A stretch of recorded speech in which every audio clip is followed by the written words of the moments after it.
खानुपर्छ है। यसरी टक टक लाएर चाउमिन चाहिँ यसरी खानुपर्छ। तपाईहरुले पनि यसरी घरमा बनाएर खानु होला। घरमा बनाएको एकदम राम्रो हुन्छ हैन। अब होटलमा कस्तो के हुन्छ थाहा छैन हैन। तपाईहरुले भने यसरी टक टक बनाएर आफ्नो घरमा आफ्नै अर्गानिक चाउमिन चाहिँ यसरी खानु होला है। साथीहरु मैले एउटा जानकारी दिए र चाउमिन चाहिँ स्वच्छ खानुपर्छ हैन। ताजा आफ्नै हातले बनाएको अर्गानिक चाउमिन बनाएर खाँदाखेरि स्वास्थ्यलाई पनि राम्रो हुन्छ हैन।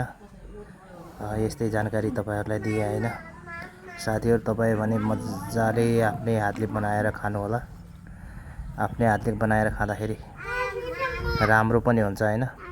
टक टक टक टक टक ल यति भन्न चाहे है साथीहरु।